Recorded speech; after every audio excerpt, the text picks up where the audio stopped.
Ek dink die eerste les van die kursus doen 2 dinge wat werklik waardevol is en wat ons in gedagte kan hou wanneer ons hierdie les beoefen. Dis 'n baie eenvoudige les. 1 minuut aan die begin van die dag en 1 minuut aan die einde. Dit voel asof dit verbygaan sonder enige effek. Die eerste ding wat dit doen is om ons uit te nooi om werklik in aanraking te kom met die wêreld wat ons liggame aan ons openbaar. En so deur die sintuie van die liggaam te gebruik, deur ons oë, begin ons werklik kontak maak met die wêreld wat ons sien. Tafelberg, die bloekombome, Bloukraanvoël, die ding hier, die ding daar. Die kursus begin nie deur die wêreld te ontken nie. Dit begin ook nie deur die liggaam te ontken nie. Beide sou op sy beste onproduktief wees.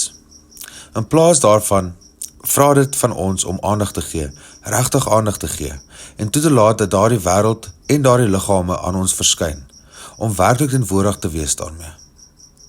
Dit is heeltemal aanvaarbaar om 'n bloekomboom te sien. Dit is aanvaarbaar om te dink dat jy het voete het.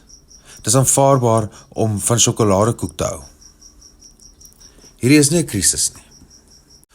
Wat die kursus in les 1 van ons vra, in die manier waarop daardie wêreld aan ons verskyn, is eenvoudig om te erken dat die betekenis wat ons dink dinge het, en met het bedoel ek die betekenis wat ons glo natuurlik binne in 'n bloekomboom is, of in 'n sjokoladekoek, of Tafelberg, of enigiets anders, en nie daar is nie.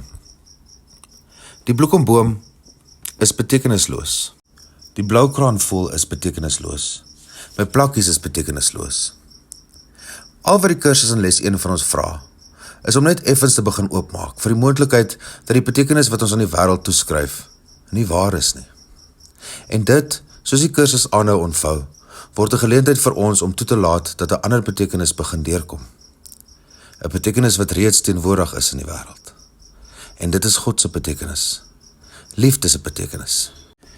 Die betekenis wat ons op een of ander manier versteek het, of weggevee het, met ons eie projeksies.